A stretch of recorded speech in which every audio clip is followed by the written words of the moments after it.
ನಮಸ್ಕಾರ. ದೀಪಿಕಾ ಕೋಲ್ಕರ್ ಕಿಚನ್ಗೆ ಸ್ವಾಗತ. ನಾನಿವತ್ತು ಬೆಂಡೆಕಾಯಿ ಹಾಲು ಸಾಂಬಾರು ಮಾಡ್ತಾ ಇದ್ದೀನಿ, ಹಳ್ಳಿ ಸಾಂಬಾರು. ಬನ್ನಿ ನೋಡೋಣ ಹೇಗೆ ಮಾಡೋದು ಅಂತ. ಬೆಂಡೆಕಾಯಿನ ನಾನಿಲ್ಲಿ ತೊಳೆದು ಬಟ್ಟೆಗೆ ಸುತ್ತಿ ಒಂದು 10 ನಿಮಿಷ ಬಿಟ್ಟು ಆಮೇಲೆ ಬಟ್ಟೆಯಿಂದ ಒರೆಸ್ಕೊಂಡು ಕಟ್ ಮಾಡಿ ಇಟ್ಕೊಂಡಿದ್ದೀನಿ, ತೇವಾಂಶ ಇರಬಾರ್ದು ಅಂತ. ಈಗ ಇದನ್ನ ಡ್ರೈ ರೋಸ್ಟ್ ಮಾಡ್ಕೊಳ್ಳೋಣ. ಎಣ್ಣೆ ಹಾಕಬಾರ್ದು, ಎಣ್ಣೆ ಹಾಕ್ದಂಗೆ ಹುರ್ಕೋಬೇಕು ಬೆಂಡೆಕಾಯಿ ತೊಳೆದು ಒಂದು 10 ನಿಮಿಷ ಬಟ್ಟೆಲಿ ಸುತ್ತಿ ಮತ್ತೆ ಬಟ್ಟೆಯಿಂದ ಒರೆಸಿ ಬೆಂಡೆಕಾಯಿ ಕಟ್ ಮಾಡಿದರೆ ತೇವಾಂಶ ಇರಲ್ಲ, ಲೋಳೆ ಬಿಟ್ಕೊಳ್ಳಲ್ಲ, ಬೇಗ ರೋಸ್ಟ್ ಆಗ್ತವೆ ಬೆಂಡೆಕಾಯಿ.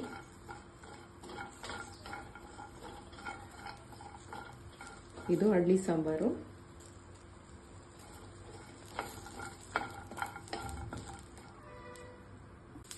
ನೋಡಿ ಎಷ್ಟು ಬೇಗ ಆಗಿದೆ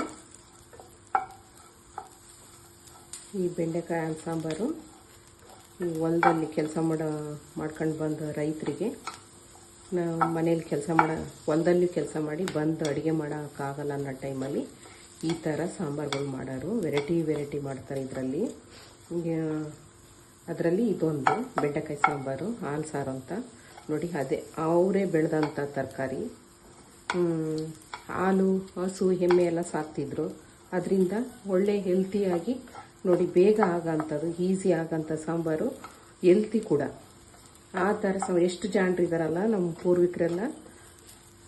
ಬೆಂಡೆಕಾಯಿ ತರಕಾರಿನೂ ಹೊಟ್ಟೆಗೆ ಹೋಗ್ಬೇಕು, ಹಾಲು ಹೆಲ್ತಿ, ಬೇಗನೂ ಆಗಬೇಕು.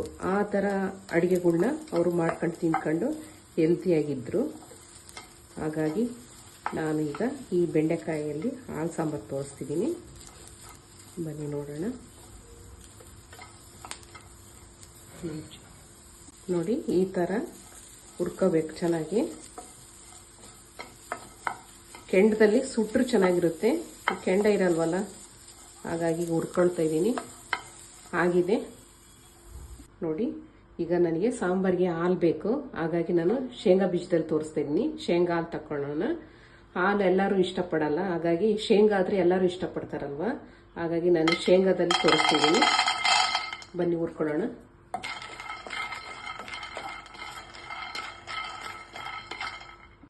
ನೋಡಿ ಆಗಿದೆ. ಈಗ ಇದನ್ನ ಒಂದು ಮಿಕ್ಸಿ ಜಾರಲ್ಲಿ ಹಾಕೊಂಡು ರುಬ್ಕೊಳ್ಳೋಣ. ನೋಡಿ, ಒಂದು ಪಾತ್ರೆಗೆ ಈಗ ನಾನು ಹುರಿದಿರೋ ಬೆಂಡೆಕಾಯಿ ಹಾಕ್ಕೊಳ್ತಾ ಇದ್ದೀನಿ. ಈರುಳ್ಳಿ ಹಾಕ್ಕೊಳ್ತಾ ಇದ್ದೀನಿ, ಜಜ್ಜಿರುವಂಥ ಬೆಳ್ಳುಳ್ಳಿ, ಸ್ವಲ್ಪ ನೀರು ಹಾಕ್ಕೊಳ್ತಾ ಇದ್ದೀನಿ, ಬೇಯಬೇಕಲ್ಲ ಹಾಗಾಗಿ. ನೋಡಿ, ರುಬ್ಕೊಂಡಿದ್ದೀನಿ. ಈಗ ಇದನ್ನ ಇದಕ್ಕೆ ಸೇರಿಸೋಣ.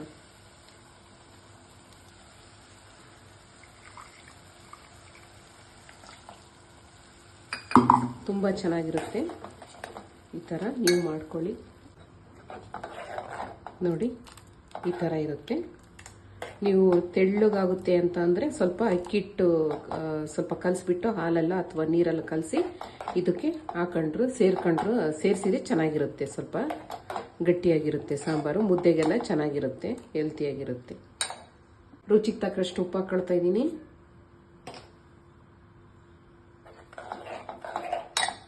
ನೋಡಿ, ಸಾರಿ ನಾನು ಮೆಣಸಿನ್ಕಾಯಿ ಹಾಕೋದು ತೋರಿಸಿಲ್ಲ, ಮರ್ತು ಬಿಟ್ಟಿದ್ದೀನಿ. ಈಗ ಹಸಿಮೆಣಸಿನ್ಕಾಯಿ ಹಾಕ್ಕೊಳ್ತಾ ಇದ್ದೀನಿ. ಒಂದ್ಸರಿ ಕುದ್ರೆ ಸಾಕು, ನಡೆಯುತ್ತೆ, ಖಾರ ಬಿಟ್ಕೊಳ್ಳುತ್ತೆ. ನೋಡಿ, ಈ ಥರ ನಾವು ಊರಲ್ಲಿ ಹೋದಾಗೆಲ್ಲ ನಿಮ್ಮ ಮಕ್ಳು ಇಷ್ಟು ದೊಡ್ಡವರಿದ್ದಾರೆ ಅಂತಂದರೆ ನಂಬಕ್ಕೆ ಆಗಲ್ಲ ಅಂತಾರೆ. ಈ ಥರ ಹೆಲ್ತಿ ಫುಡ್ ಮಾಡ್ಕೊಂಡು ತಿನ್ಕೊಂಡು ಹೆಲ್ತಿಯಾಗಿರೋದ್ರಿಂದ ಏಜ್ ಕಾಣಲ್ಲ. ಬೆಳಿಗ್ಗೆ ಯೋಗ ಮಾಡಿ, ಸಾಧ್ಯವಾದಷ್ಟು ಯೋಗ ಮಾಡೋಕ್ಕಾಗಲಿಲ್ಲ ಅಂತಂದರೆ ವಾಕ್ ಮಾಡಿ, ಸಂಜೆ ಅಥವಾ ಬೆಳಿಗ್ಗೆನ ಅಥವಾ ಸಂಜೆನ ವಾಕ್ ಮಾಡಿ, ಇಲ್ಲ ಯೋಗ ಮಾಡಿ. ಈ ಥರ ಹೆಲ್ತಿ ಫುಡ್ ತಿನ್ನಿ. ಆಯಿಲ್ ಫುಡ್ ಎಲ್ಲ ತಿನ್ನೋಕೆ ಹೋಗಬೇಡಿ, ಕರ್ದಿರೋದೆಲ್ಲ ಹೆಲ್ತಿಗೆ ಅಷ್ಟು ಒಳ್ಳೇದಲ್ಲ. ಹಾಗಾಗಿ ಹೇಳ್ತಾ ಇದ್ದೀನಿ, ಈ ಥರ ಹೆಲ್ತಿ ಫುಡ್ ಮಾಡ್ಕೊಂಡು ತಿನ್ನಿ, ಹೆಲ್ತಿಯಾಗಿರ್ರಿ. 1-2 ಸರಿ ಕುದೀಲಿ, ಖಾರ ಬಿಟ್ಕೊಳ್ಳುತ್ತೆ.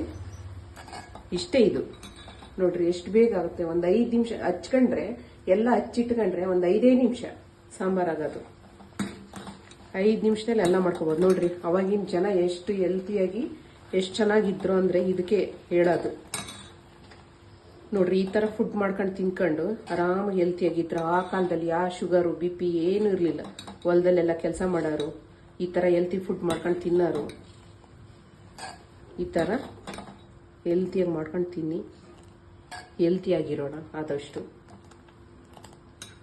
ಆಗಿದೆ, ನಾನು ಮುದ್ದೆ ಜೊತೆ ತೋರಿಸ್ತೀನಿ ನೋಡಿ ಎಷ್ಟು ಚೆನ್ನಾಗಿದೆ ನೋಡಿ. ನೋಡಿ ಮುದ್ದೆ, ಬೆಂಡೆಕಾಯಿ ಹಾಲು ಸಾಂಬಾರು ಸವಿಯಲು ಸಿದ್ಧವಾಗಿದೆ. ನೀವು ನಿಮ್ಮ ಮನೇಲಿ ಮಾಡಿಕೊಡಿ, ಹಾಗೆ ತಿಂದ್ಕೊಳ್ಳಿ. ಹಾಗೆ ನೋಡಿ, ಈ ವೆಯ್ಟ್ ಲಾಸ್ ಮಾಡೋರಿಗೆ, ಶುಗರ್ ಪೇಷಂಟ್ ಅವ್ರಿಗೆ ತುಂಬ ಒಳ್ಳೆಯದು. ಈ ಥರ ಮಾಡಿಕೊಟ್ರೆ ತುಂಬ ಚೆನ್ನಾಗಿರುತ್ತೆ ಹೆಲ್ತಿಯಾಗಿ. ನೀವು ನಿಮ್ಮ ಮನೇಲಿ ಮಾಡಿಕೊಡಿ. ಹಾಗೆ ಲೈಕ್ ಮಾಡಿ, ಸಬ್ಸ್ಕ್ರೈಬ್ ಮಾಡಿ, ನಿಮ್ಮ ಫ್ರೆಂಡ್ಸ್ ಆ್ಯಂಡ್ ಫ್ಯಾಮಿಲಿಗೆ ಶೇರ್ ಮಾಡಿ.